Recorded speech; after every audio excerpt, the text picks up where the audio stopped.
The miracles of the just in the nick of time, so many times, like it's energy is everything. It's the primary function of absolutely anything in this world. And yet we're so connected to, or programmed in a sense, to the physical. If we can touch it, see it, taste it, smell it, that's what's real.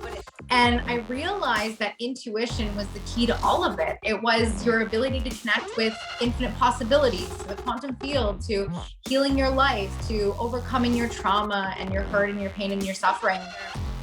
That's where I constantly find the breakthroughs. That's where I constantly see the miracles and the shifts, the internal shifts that take place in people, where it's all of a sudden, all the momentum and all the things they were tacking on top of themselves to have to get it, it's gone. They don't have. It was just this really beautiful yet tumultuous experience of like, holy shit, I gotta grab the handle, and okay, I think I might be able to create something with this.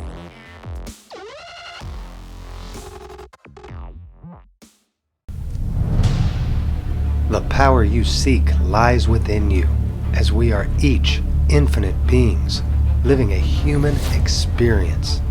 The truth of who and what we are has been hidden from us until now.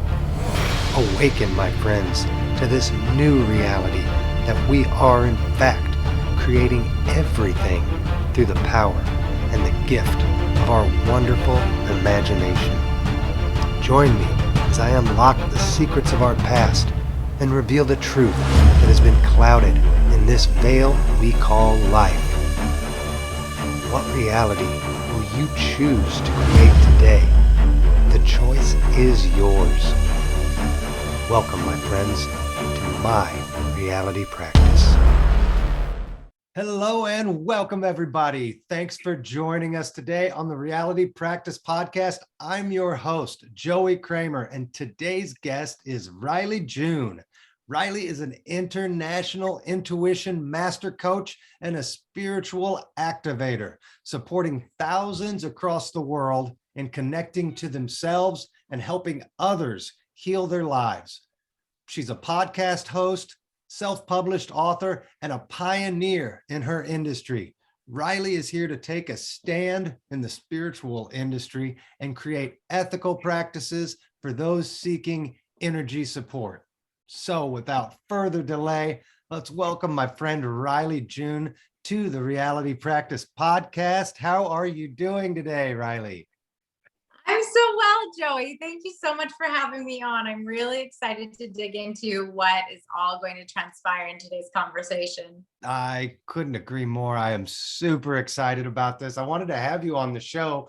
You know, like I explained to you before we started this, it's every time I do my research on a guest for the show, I get so amped up and so excited because a lot of times we book out these shows a month or more down the road, and I forget specifics that are exciting to me about each person. And I got to looking through yours and researching. It's like, oh, I can't wait for this show because we're going to dive into a bunch of different topics, and, you know, revolving around the new earth, you know, around our current ascension that we are in and have been in. And I want to take a much deeper dive into one of my favorite subjects, and that's light workers and starseeds. Mm-hmm. You know, a lot of what I have come to believe as truth, and a lot of the research I've done, I assume is similar to you. I've gotten most of my influence in terms of starseeds, you know, in terms of light workers and new earth from the raw material, the Law of One.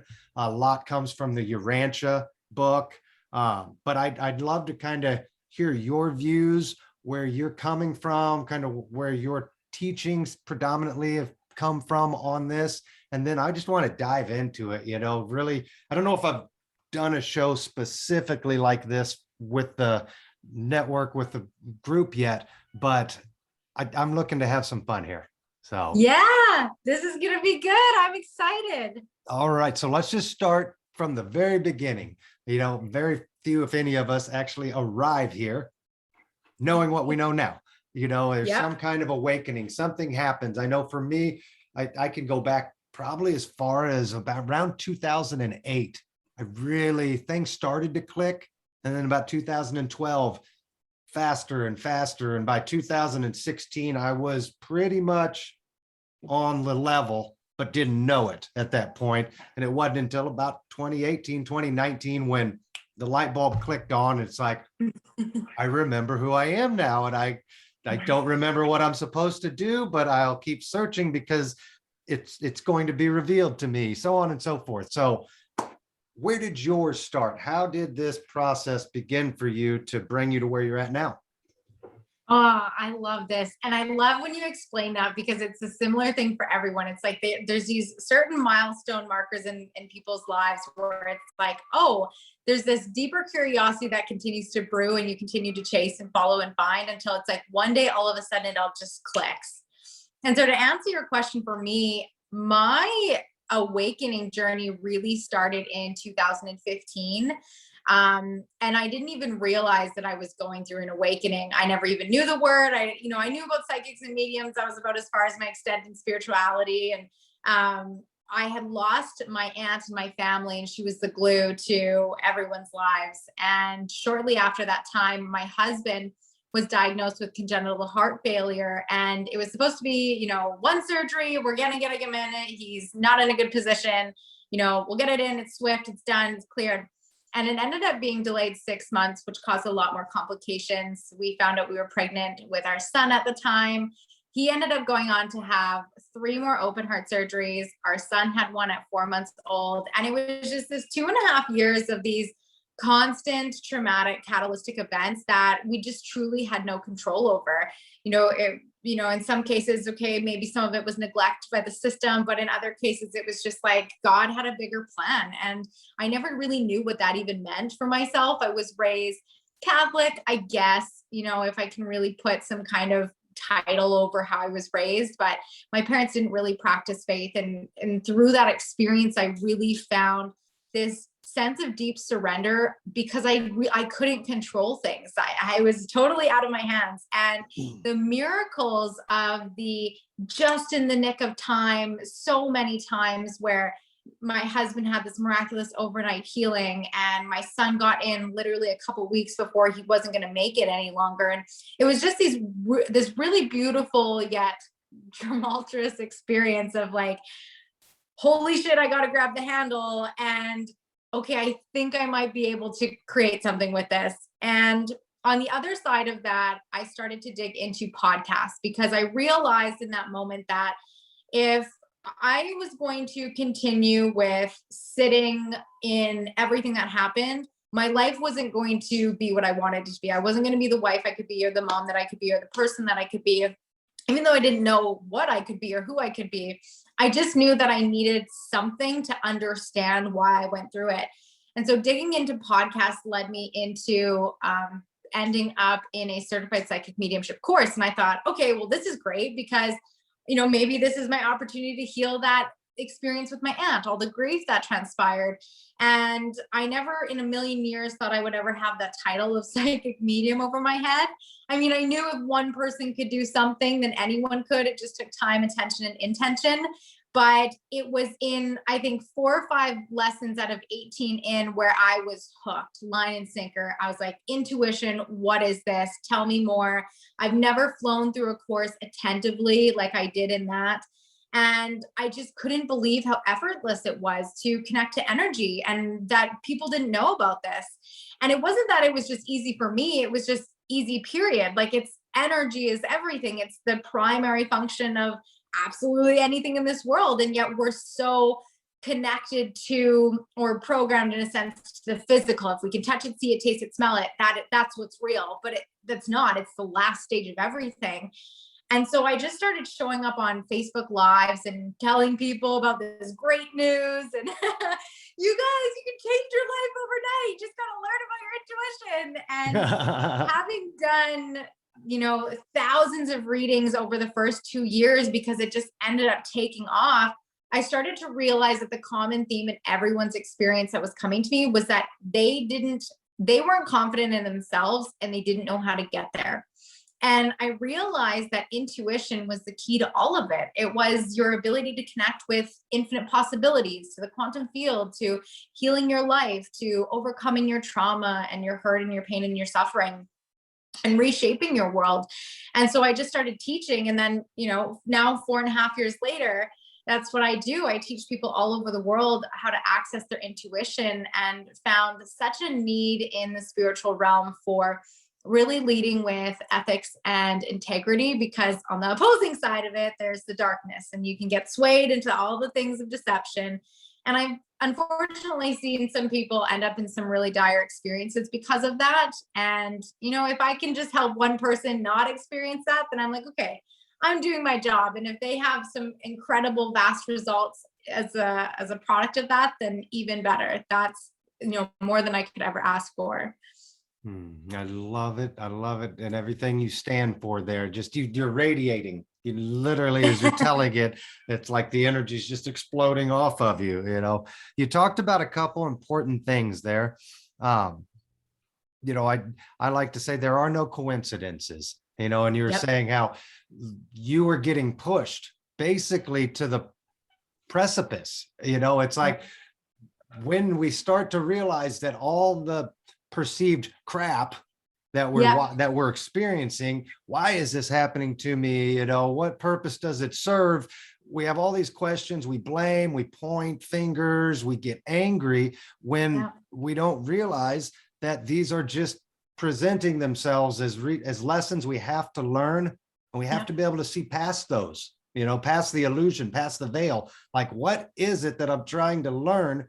Because once we learn it, apparently it all stops and you move on to the next lesson, but for so many of us, we get caught up at ego, maybe whatever it is that keeps us stuck in those loops.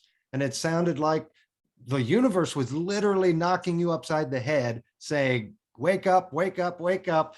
And it took a little bit more for you to finally let go. And that's I think that's the secret to what happened with you. That's what happened with me when I finally got so angry at God and I yelled out, like, why? What the fuck is this? What purpose does it serve? Tell me, and I was so angry, and I said, screw it. And I just let it all go. I let it all go, like you said you did there. And it's revealed at that point. It's like we just fight with ourselves. You said the lack of confidence in self and how people get there. I love that. I mean, if we can teach that to people more and more, imagine what the world's going to become. I mean, that is what we're doing. So, just in our eyes, it's like we can't get there fast enough. We can't teach enough people fast enough. But at the end of the day, it's exactly as fast as it's supposed to happen. And we're right where we're supposed to be. Right? Exactly. And I love that you circled back to that, because it really is. It doesn't matter how spiritually aware, consciously aware, or healed you are as a person. We will always come up to these thresholds in our lives where we come to that point where it's like, ooh, can I do that? Should I do that? What's that boundary look like? What's really going on here? And we find ourselves in this place of what I call is the destiny moment, where when you hit those thresholds in your life, it's like, okay, there's something really showing me something here. And I don't know what this is or how to get there.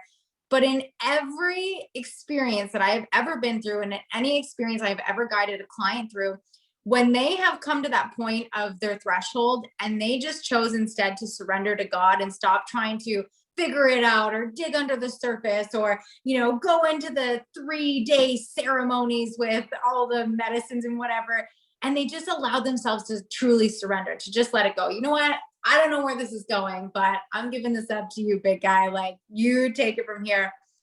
That's where I constantly find the breakthroughs. That's where I constantly see the miracles and the shifts, the internal shifts that take place in people, where it's all of a sudden, all the momentum and all the things they were tacking on top of themselves to have to get it, it's gone. They don't have to get it anymore. It's this beautiful opportunity for just allowance. And that's what I feel like we're always constantly betting ourselves up against, is these opportunities to truly surrender. And we can do all the things that humans do to tack the emotions and the strategies and the steps, and that, if I just 10 more things, we get to that point where it's like, at some point, there's not one more person, one more thing, one more belief. It's really just a surrender. I like that a lot. The opportunities to truly surrender. you know, when we no longer have to surrender, then ideally, I guess we would be free. Yep. You know, so I is what I'm hearing from you there. You know, if we're imprisoned in this illusion and we have to continue to surrender as the illusion, as the walls are broken down. And the more we surrender, the more the walls are removed till there's no longer any walls, and we're free, we're sovereign, and we're just living presently in the moment. Yes, absolutely. So where are we headed then? With that being said, tell us what the new earth is supposed to be like. I mean, we're transitioning, we're ascending. What does the new earth have in store for us? I really love this question. I'm really coming to find for myself that the new earth is a representation of love. And I know that this is commonly said amongst many people, but love means something different to everyone. We can go down to your love language. If your language is words of affirmation, it's the way that people communicate and speak with each other. If your love language is touch and feel and connection, love looks like people embracing each other and better cultural, experiences. And if your love language is gifts, it's more giving, it's more generosity.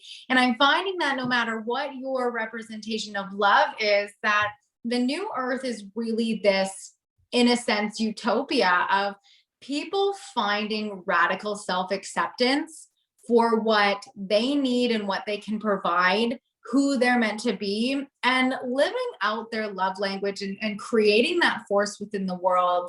And what's so beautiful to me about this new earth that's being brought together by people all over the world is that I feel like it's not, it kind of sounds as if there's meant to be a destination. It's like at 2040, the new earth is going to be here. But the new earth is ever evolving. It's this opportunity for people to really find choice. And I think that that's something that's really come out a lot throughout, especially starting in 2020, is people really were awakened to choice. And whatever side, black and white, left or right, activism, whatever of anything that you chose in that, it was constantly this opportunity of choice. And at the root of all choices is two things. It's love and fear. And New Earth is really this representation of what's possible when you choose love, at least in my opinion. And I find that for the people who are really going through the healing and they're applying themselves and they're surrendering in the moments and, they're doing the best they truly can, that they're creating new paradigms, new realities, new universes in themselves and around them, which ultimately contributes to this bigger, grander global experience of what is represented or is a representation of New Earth. And so to me, I think it's this beautiful opportunity for people to really be able to find freedom, and freedom through love, which is what God promised the world when he created us all. You just blew my mind, honestly. I was making a note of that because I have a similar idea of what the new earth will bring us for humanity, the freedom, but the way you put it, that the new earth will allow people to realize that we have a choice. Like Yes.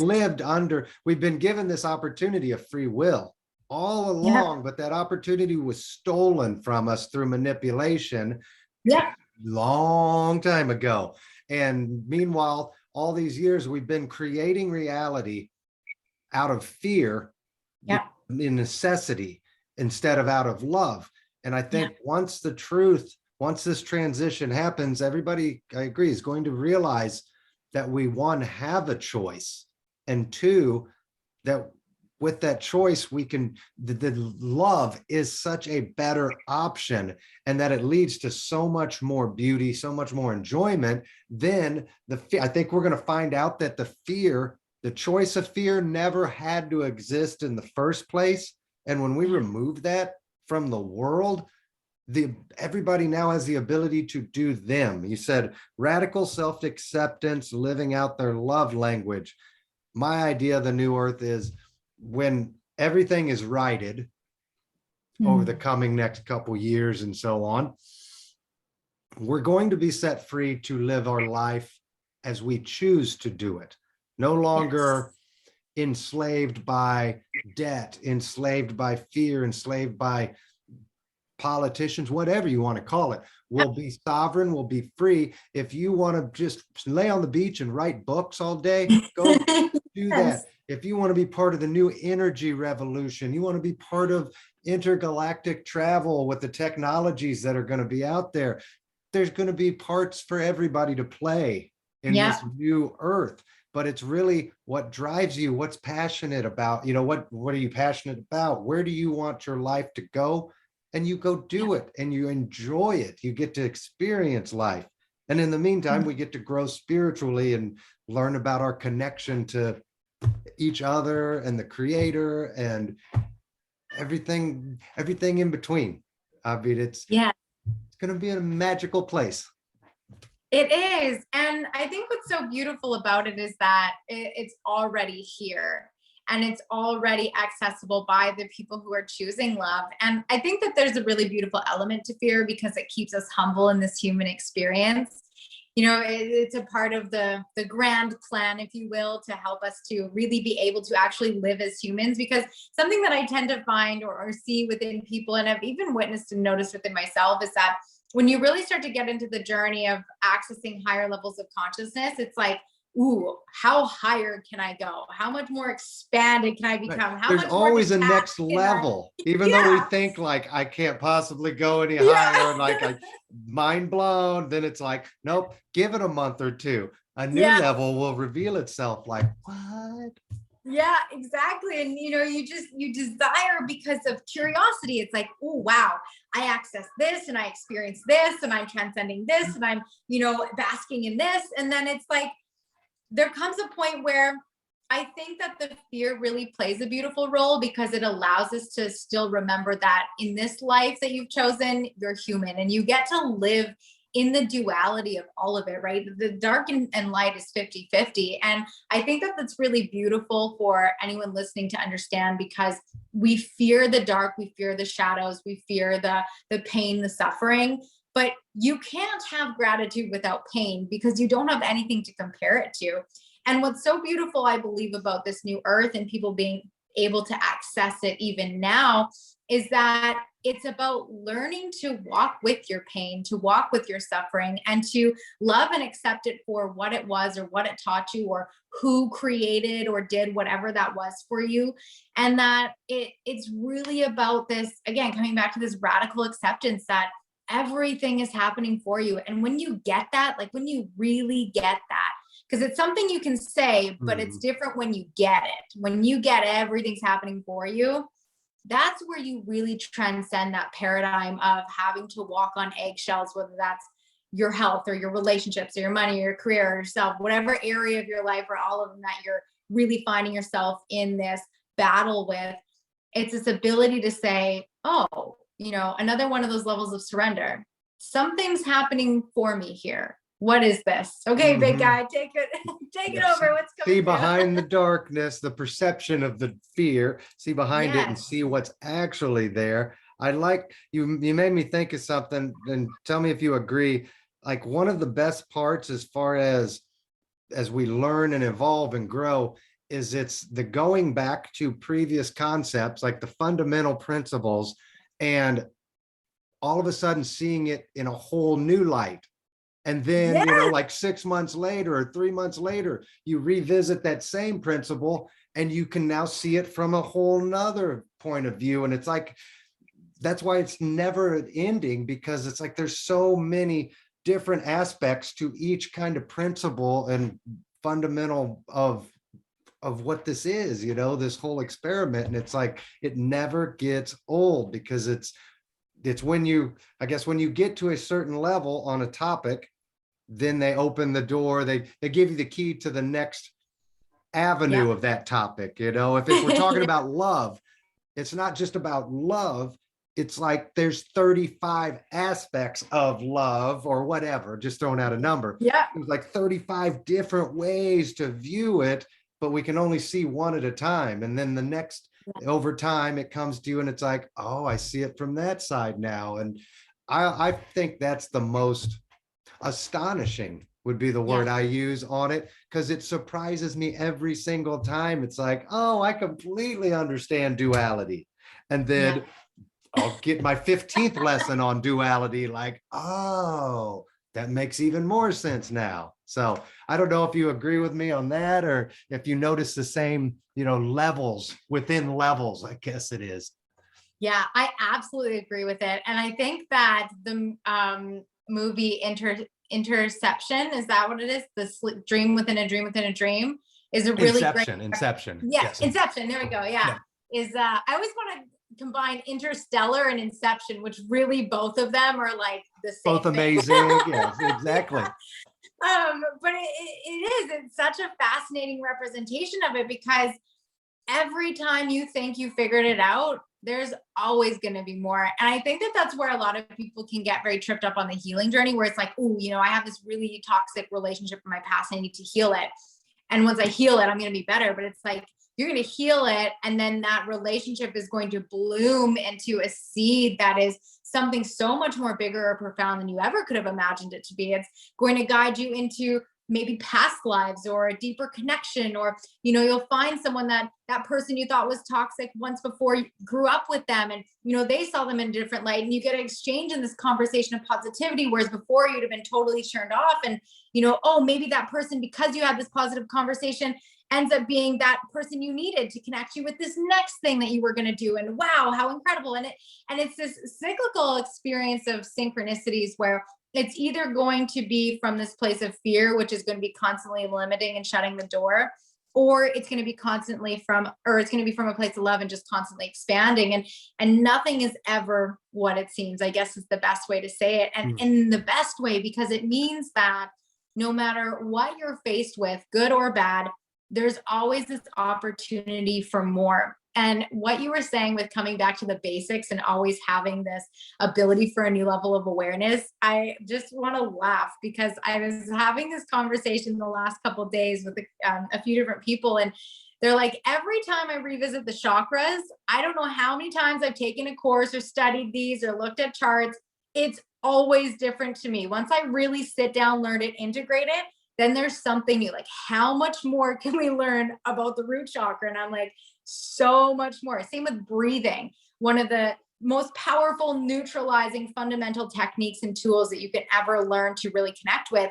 And it doesn't matter how much how many breathwork training classes you've gone through, how often you've utilized it, your breath will always teach you something. And it's so true. Those basic practices, those principles that your spiritual development is built off of is foundational to everything you become in your life, because they don't just stop at one point. They always evolve.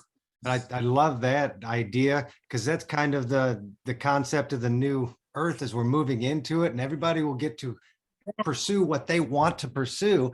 And for instance, like the root chakra, we're going to find out that people could spend an entire lifetime learning about the root chakra and teaching it to the world, and so on and so forth. Like, if you just find what makes you passionate and just dive into it, and I think it's like never ending learning and sharing with the world. That to me, that just sounds like a wonderful place to live in. And that leads right into the next question, which was, as we're going through this ascension, on your website, I was looking, and you talk a lot about how we first have to work on ourselves and our own mastery before we can truly ascend and help humanity. Why is that the case? Why can't we just, boom, start consciously creating in this fifth dimensional world? Why can't I have all of these godlike powers right now? Why do we have to start with the work on ourselves and mastery? What's the significance of that? I love this question so much. And to me, I believe that it really comes down to simplify it, two things. First is, where are you sourcing your energy from? Because there is, at the top of all creation of everything, no matter what you believe, the only energy to ever transcend transcend death is Christ consciousness, is God, right? And then the rest is, none of them transcended death. There's murder and deception and deities and all these different things. And so when you really look at the foundation of where you're sourcing your energy from, that's going to give you a profoundly different effect on how, not even that it's about the quickness or the fastness of it, but truly how quickly you move through something, you know, your ability to surrender, your ability to have faith when it doesn't look like things are going to work out. And the other component to that is emotional intelligence. If you're going into, and I often speak to light workers and healers about this, because when you go through a healing effect and it's profound and it changes your life, you want to share it. You want to tell the world, you want everyone to know about it. You know, you want to help somebody else not be where you were. And that's so noble and powerful and beautiful to have that calling and pursue that to all of its extent. And arguably, we're always going to have some form of subconscious bias. It's how life works. It's how our brain works.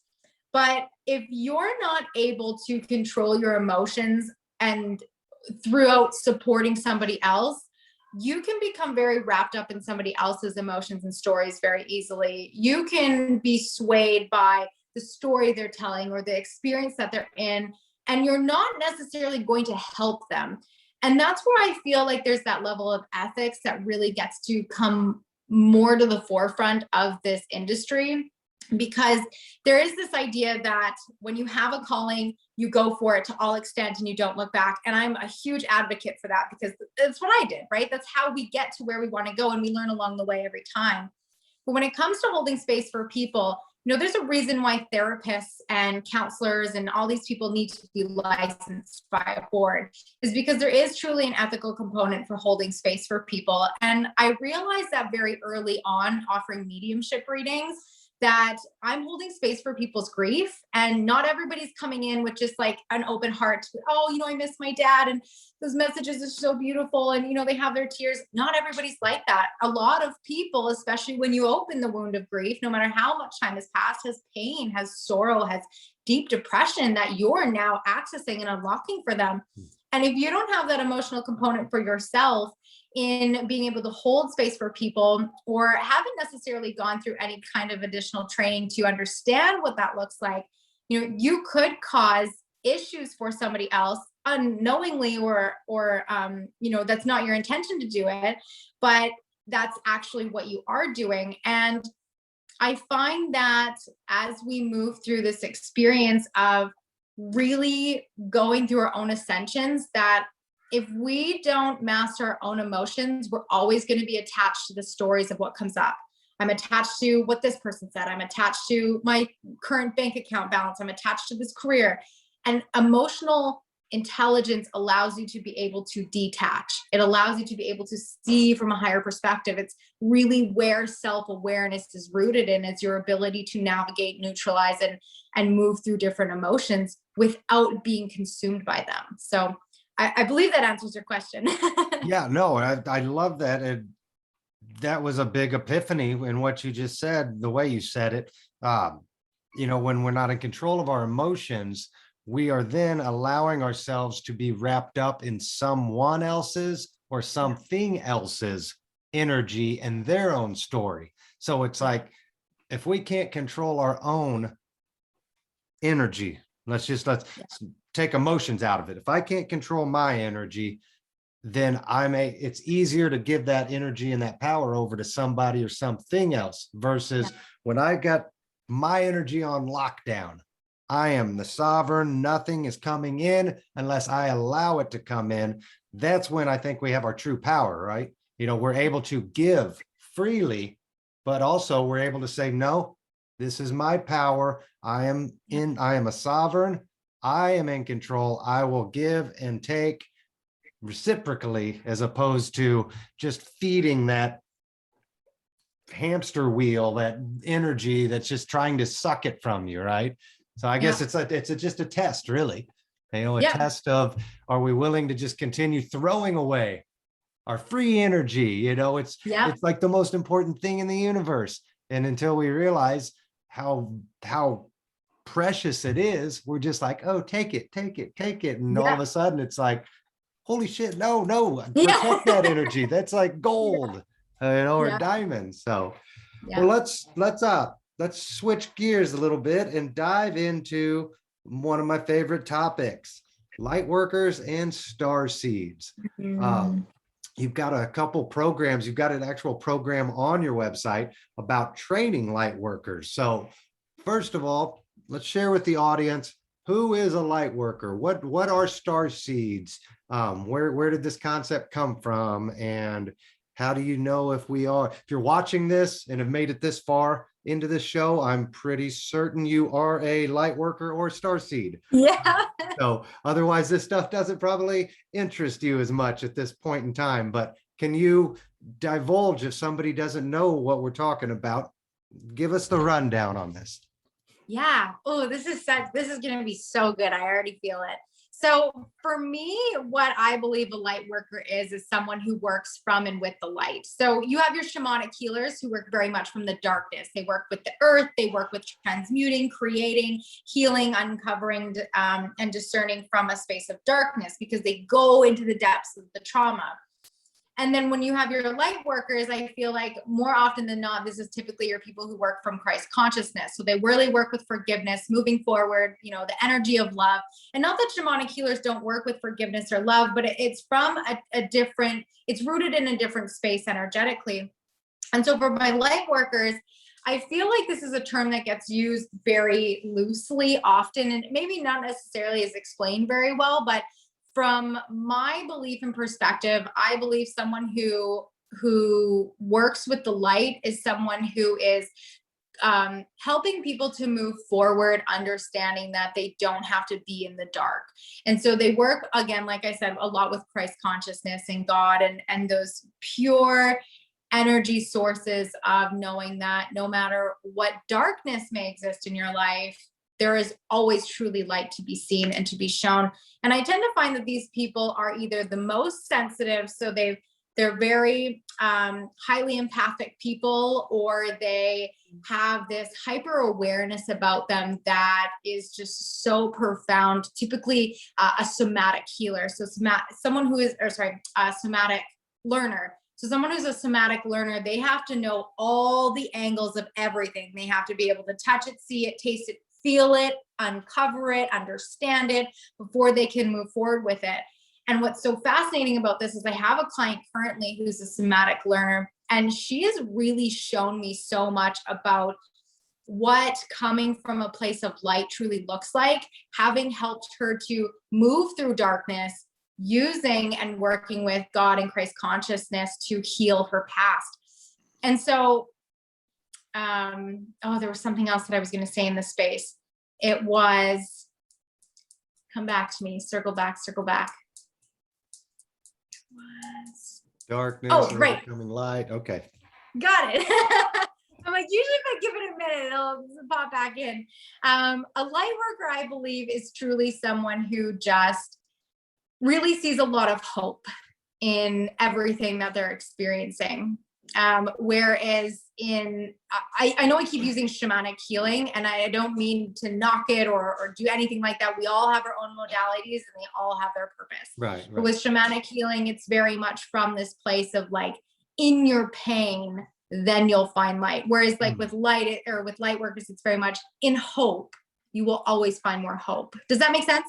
Yes, absolutely. And like you said, there's no right or wrong here. This is part of duality. There is positive, there is negative, there's feminine, there's masculine, there's the energies of healing through shamanism, which can be more dark trauma, whereas healing and energies through light work are, like you said, Christ conscious, love, positivity. But we have to have both in order to exist in this realm of 3D. So there's no wrong or right. Absolutely.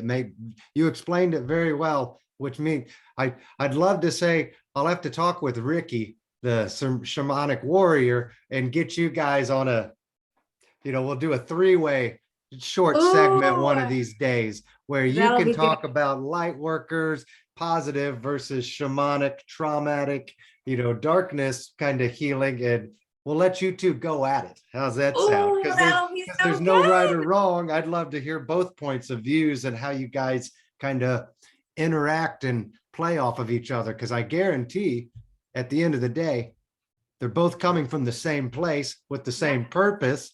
Just the ways of getting there are a little bit different, kind of like religion.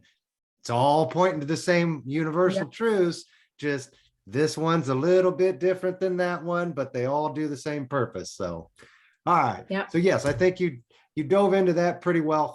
Who are light workers now? Where do they come from? Why do we come here? Good question. Light workers are truly anyone who feels the call to help humanity heal. And normally I would say help humanity ascend, but I feel like for a lot of people right now, really waking up to their gifts and their power and a calling deeper within them, that it's really about understanding that you're in this space right now where at the depth of your core, you're wanting to help people heal. And I feel like a lot of light workers are star seeds. And so I know that you kind of bridge this gap or we're bridging this gap in here with the star seeds, but starseeds are essentially just extraterrestrial beings. They come from different planetary star systems and they have different purposes.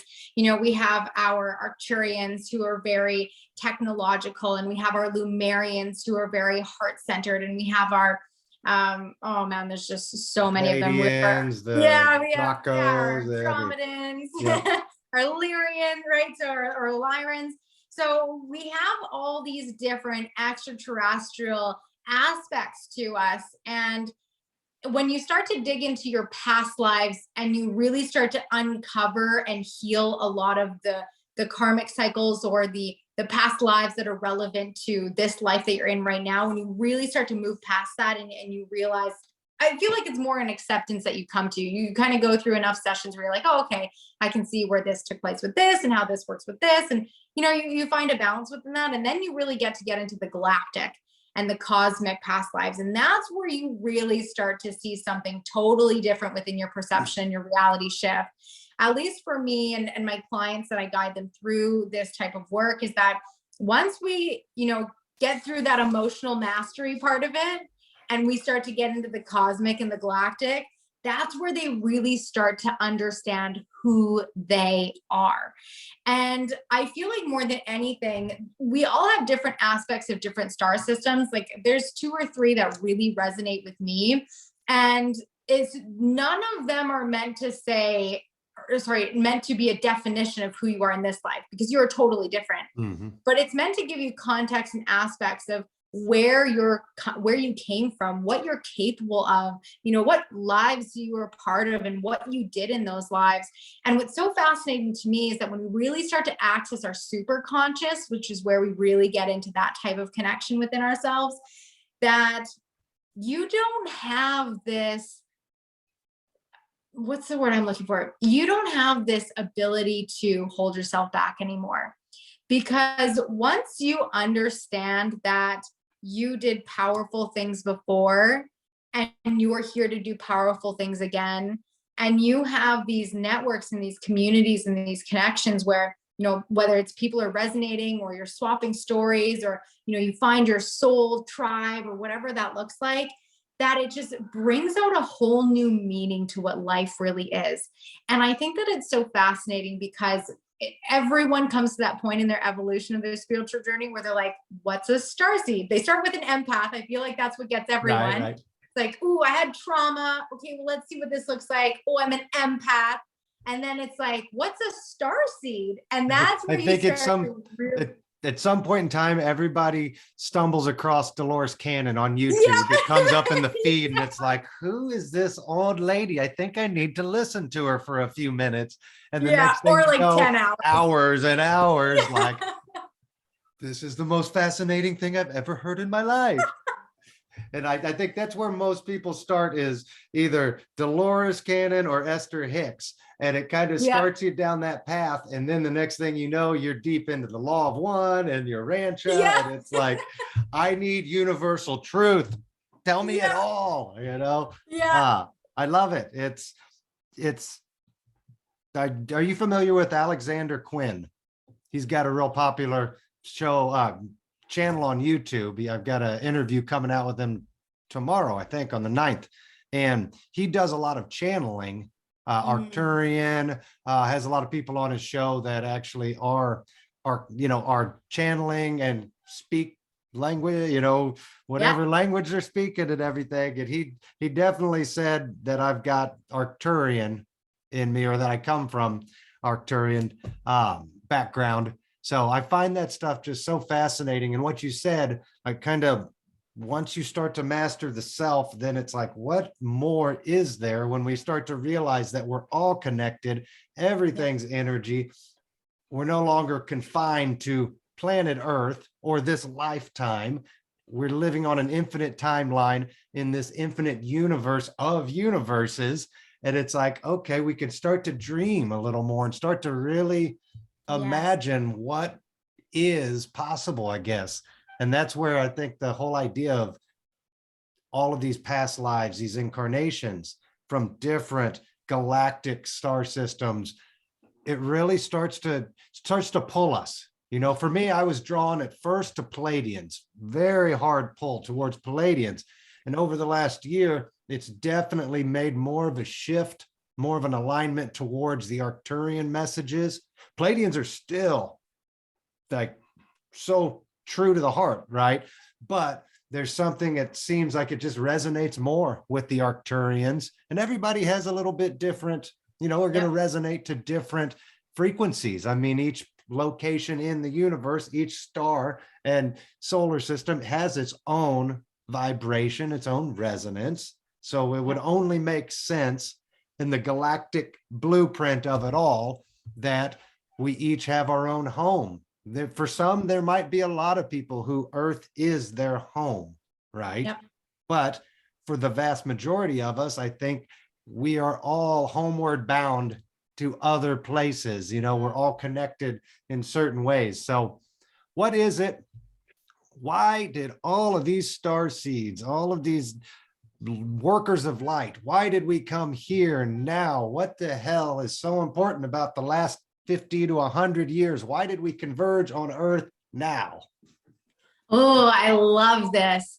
I truly believe that, this actually started for me very early on when I started to channel, and I knew what channeling was, and I had heard about it and I'd watched people do it, but I never experienced it for myself. And there came a point where right around the beginning of the pandemic, I was very much deep down, give me a rabbit hole, let's talk about it. Like I went down all of them. I'm like, what's going on here? Yeah, you took a crash course. My wife did the same thing. I'd been down that rabbit hole for a few years prior. And when the pandemic was announced and lockdowns, 15 days, that's when she looked at me and said, tell me what I need to know and tell me all of it. And I said, okay, turned on a show. 10 hours later, it's like, okay, it's what I needed to know. Time to move forward. Time to kick some ass and make the world a better place. Exactly. Yeah. For me, I was like, how can I get like 30 years into 6 months? And so I was like, oh man, I got to do a lot. I did a lot of healing around that because it was just, it's so much that you consume, but I digress. What that led me to was opening up this ability that there are truly so many realities that exist within one Earth. And that really, what is Earth? What does that really mean? And one day I started to feel this sensation where I'm not an anxious person. I've never identified with anxiety. I've had one panic attack once, and I don't even know where it came from or what happened. But it was all of a sudden I just started getting, and I know whenever anything's all of a sudden, it's intuition. It has something to do with energy and you need to pay attention. And all of a sudden I started to feel, we were sitting down eating dinner as a family, and I was like, am I thirsty? Do I want to eat dinner? Like, what's going on with me right now? And all of a sudden I just knew I needed to get in the bath, grab a notebook and start writing. And I, for the first time, started automatic writing. It just 35 pages came through. It basically laid out everything that's transpired right now. I'm like, how did I do this? What does this mean? What's going on? And at the end of it went into this segment about how Earth is truly just like an airport. That's the word I'm looking for. Earth is an airport. So it's where everybody comes in and they're all going to other destinations, but they have to stop in this one centralized place because they either need their connection or they need to, find something, or there's a part of their soul's journey that they need to be a part of. And it has to come at some point through this access point. That's the word I'm looking for, this access point. And I realized that in everything that was pouring through me, that right now what we're seeing is everything aligning at once and everything pulling apart and separating into what it's meant to be. And from what I downloaded and received, to whatever truth or merit that this holds, it's that everything was recalibrating. Planets, star systems, people, consciousness, all of it, everything.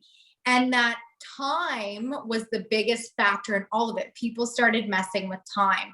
That's where everything started to really accelerate and become faster or quicker or different. And then we started having the Mandela effect come in, which is the wildest thing to me. Nice. And and I started to really think about, that question, why now? Like, what's so profound about now? And I feel like, going back to what we originally talked about with this whole concept of New Earth, it's that this isn't meant to be just an access point or an airport. I feel like this is really a destination for a lot of people.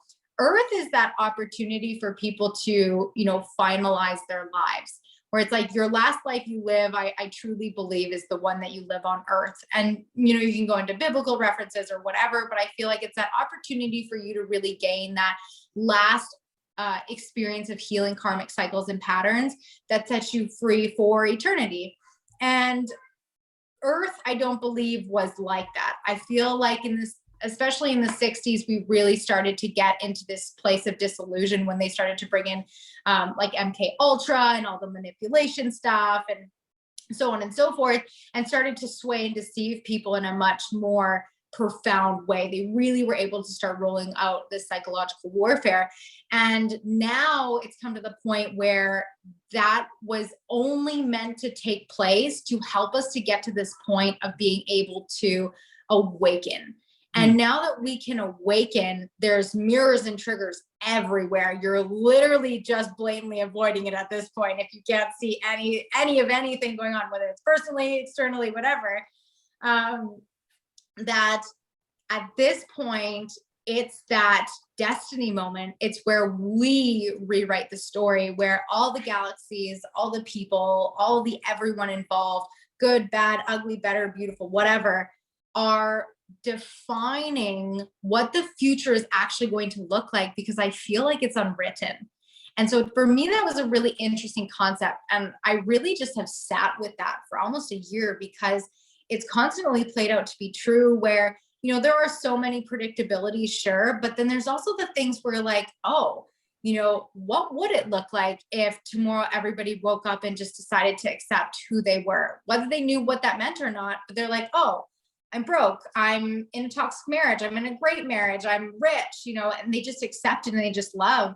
And that in and of itself would absolutely change history in a moment, right? And I feel like we're getting to that point where it's so undeniable that we really are in this portal of creating what could be a true destiny moment for the future, really, of our reality. I agree with nearly everything, resonate with nearly everything you said. There are a couple things. It's like based on different interpretations and everything, but that's what the beauty of this whole thing is. It's like, yeah, I agree. We're like in a school, Yeah. I like how you said we're in a stop or like a layover, right? And we have to learn that. I've always said we're in a school. It's like we're in 12th grade. We're in final exams right now, and the way I look at it is we're traveling around the entire universe in the Milky Way galaxy, traveling around the Milky Way galaxy, which is traveling around the bigger universe. And it's a 75,000 year cycle. And we've been here over and over again, and we're getting ready. We're pushing into this new energy, the Aquarius cycle. We're going into this phase for the next couple, for however many thousands of years, that gives us this ability to create this reality, this love, this reality of love, right? So it's like, I think we all came here to help raise the vibration, to help awaken everybody. Like you said, we had to have that catalyst. We have to have what's been going on building up to that breaking point to where we're all going to just, the top's going to blow off of it. Yeah. And, but you did say something I've talked about in previous shows is if we come into our true power of being co-creators, if we awaken tomorrow as we are right now, we are screwed because 90% of the population is creating reality from their subconscious and their fears. So if we just said, poof, everybody gets to create what you want now, we would blow ourselves up in literally 10 seconds, or an alien invasion would come. Yeah. The full ground would turn to lava. I mean, it would just, anything and everything that people fear would start becoming their reality because they don't understand the power, the gifts we've truly been given. So yeah, we have to go through these lessons. We have to experience all the duality, all the pain, all the suffering. This is the last stop on the trip before we actually awaken to our true reality, our true life. You know, this is an illusion. This is a test to make sure that we are prepared to create wisely and not out of fear. Wouldn't you agree with that?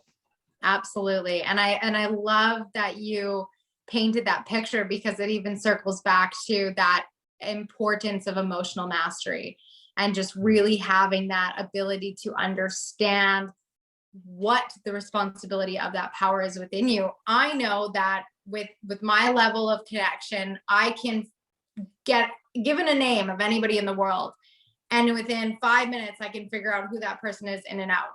But it's not ethical for me to do that, because if that person hasn't given me the permission, well, now I'm invading their space and their territory and they don't even know about it. And so that's where it's like, you get to really understand the importance of your power and also the surrender of it. And it's not from an ego place, which is what the emotional intelligence gives you the ability to access. It's from a place of, well, if you're going to give me, John Smith, let's wait till John Smith finds me. And if he asks the question, I'd love to share, instead of just like, ooh, Susan comes to like, I need you to tell me about John Smith. And I'd be like, oh, I have this really great power. Let me tell you about him.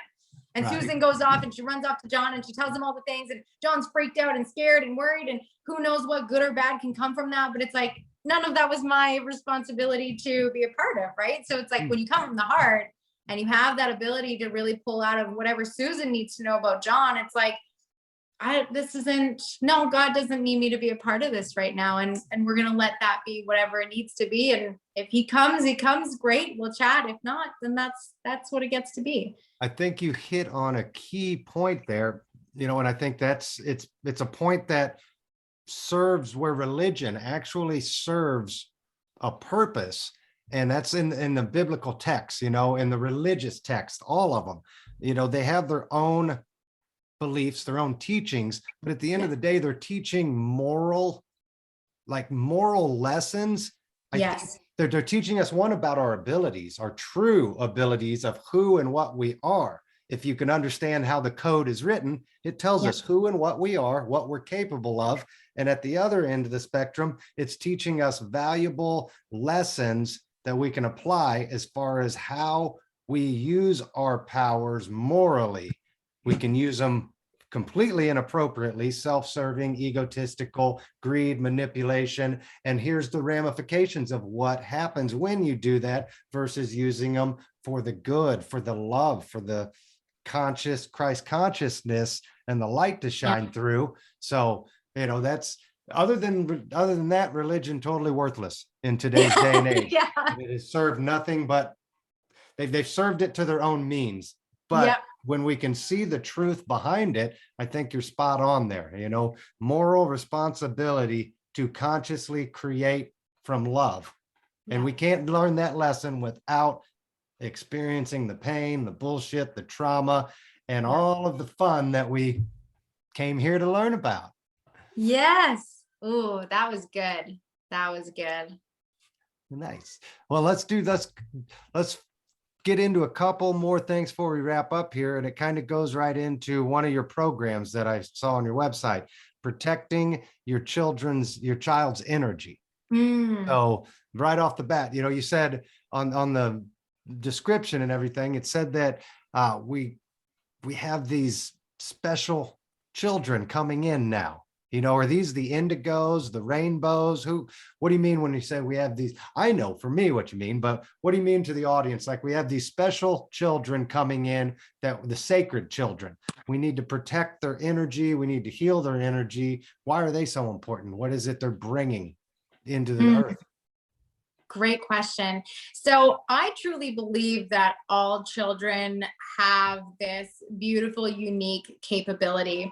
But the difference between the children who were born before 2012 and the children, especially the ones who were born in the last 5 years, they have come into a planet that has a higher level of consciousness. So naturally, like anything, you evolve with time. And so as new children come in, they come in more evolved because they have to be up with the time, so to speak.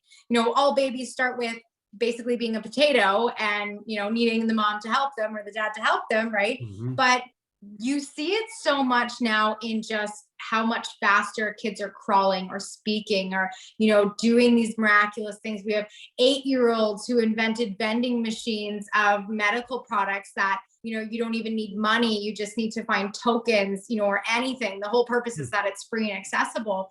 We have children who are creating these encashment systems for the oceans to clean them up. And this was a 16-year-old boy, I think 5 or 6 years ago, that designed this. And seen him. It's like we have these children coming in that have these incredible abilities, and they're here to help us usher in this new earth paradigm. Because in our generation, we're really in this stage of fighting and creating awareness. Whereas with our children, they have more conscious parents who went through that. So they're going to be the creators of it. And though we are creating it in a sense, they don't necessarily have to go through the same fighting and the same development of awareness that we did, because they have this ability to come from more nurturing homes and love and things. I mean, there's always going to be the duality of the ones that don't, but even still, they're more sensitive to it. And so in that program particularly, I talk about how as parents, our responsibility to really instill and bring consciousness into the concepts of how we teach our children is so vital to who they are and what they're here to create and who they're meant to become. Because that wasn't something that we were taught growing up. It was like, what do you want to be? Well, here's, fireman, lawyer, police, doctor, vet, nurse, right? Your standard. Go to school, go to college, get the house, get the job, have the family, work to your 65, 70. Maybe you'll retire in Arizona and play golf. Where it's like the dream, now, yeah, the dream, right? And then you get there and you're like, oh, I don't get to go to Arizona, and I definitely can't afford golf. not in today's economy, no. Yeah. But then we have these children who have access to information unlike ever before, and truly infinite possibilities. And so if you're not bringing consciousness into the aspects of your parenting, and this isn't about perfectionism, this is about really helping your child define and understand who they're meant to be, not who you think they should be. And that's a big concept for a lot of people, because we want our children to do better or have better than we did. And we typically live out in a way vicariously or subconsciously the life we didn't get to have as children through them. And that's changing. That's no longer creating this ability for children to find themselves in the way that they really truly need to, because then we're projecting. And when we're projecting, we're suppressing. And our children get to be validated and heard and loved and nurtured in the ways that, we ultimately, at the core of our own wounds that we're projecting, wanted as well. And so in this stage of these new children coming in, they come in with these sacred abilities to ultimately help usher in and create this new earth for our future generations and so many more to come. I love that. What you said, when we're projecting, we're suppressing. Suppressing. I love that. That's a very wise words, wise statement when you really think about it. It's like, yeah, I'm enforcing my will upon somebody, and suppressing them, which in turn is suppressing us and our own inner light and beauty. So, yeah, I've got one boy that just turned 14 and a boy that next week turns 12. And they are Oh, magical beings. The 12-year-old is a 100% starseed.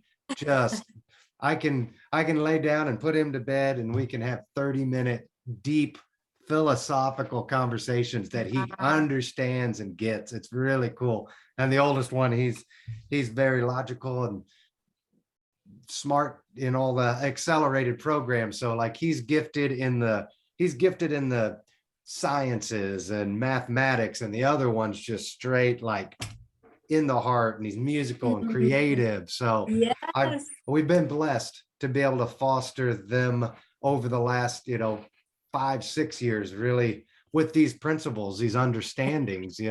They grew up Catholic and they still go with their mom to Catholics, to church and whatnot, but I'm able to give them a whole nother, even bigger version of what's out there, Yeah. that I feel like it's serving them, it's opening them up, like I said. And if I'm doing that and other people, parents like you, are doing that, and all of us around the world are giving our own little unique insights and versions and guidance on all these different aspects, yeah, we can't go backwards at this point. It can only exponentially grow faster and faster. And the quickening is what I think they call it. So, Yeah.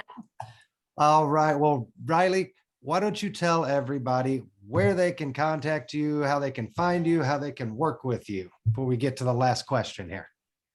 Yes. So you can find me on all things Rylee, Rylee, June as in the month.ca. That's my Instagram, my TikTok, my website.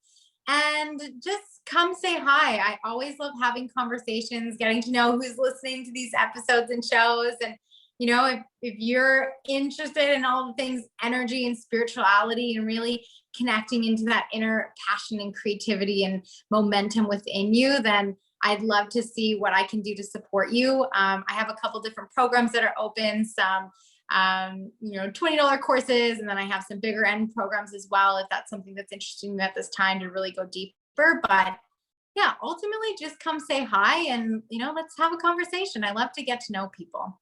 Absolutely. And I could tell you, I'll have all the links in the description box below, but I went through Rylee's website. She's got so many packages on there that are, entry level, affordable, up higher dollar ones, but there's something for everybody, I feel like, on there. So if you resonate with Rylee, if she's speaking your language or you want to learn more about it, 100%, I'd recommend checking her out for sure. Time for the last question. I ask everybody the same question that comes on this show. And since this show is devoted to creating our reality and how we go about doing that, I always ask, if I could snap my fingers right now and transport you into your perfect, exact reality you want to be, where would it be and why? A beach house on the ocean in Hawaii. And why? Because I have always felt such a deep, deep heart-centered connection to the ocean, and specifically the island of Hawaii. It was when I was 12, I went there for the first time, and I went there almost every single year after that, up until recently. But I always get this same feeling when I get off the plane that I just came home, and there's no other way to really explain that. But for me, my husband is as deep in the mountains with the biggest trees that you can possibly be. So we're going to have to do like a 6 month kind of thing. But for me, my perfect reality is, in the beach house, oceanfront, just getting to be on the island and be connected to home. That's a beautiful, beautiful reality you're creating. I align with you. I couldn't agree more. My wife would rather she's pale skinned. I want to be on the beach. around the water, like all day, every day. I'm a Yeah. water baby. She would rather be in the mountains in a little bit cooler, temperate climate. So I completely agree there. And before we end up, last thing is I'm also very drawn. I've never been to Hawaii, but I'm very drawn to the South Pacific and the whole kahuna, the whole spirituality around Hawaii, the South Pacific, and all the tribes and everything. So I wonder if both of us have ancient Lemurian roots, because apparently that's supposed to be where Lemuria was at. You had Atlantis over on the east side of the world, and then you had Lemuria right there off in the South Pacific, it sounds like. So I've always been drawn there. So I wonder if we've got some roots that intertwine somewhere along the way there, you and me. Oh, definitely. Definitely. There are no coincidences. Only synchronicities. That's right. Well, thank you, Rylee, so much for coming on the show today. It has been so much fun. I can't wait for this to be out and share with the world all of this amazing stuff, Starseeds and New Earth, and we're getting there quick. So just not as quick as we'd like, but as quick as it needs to be.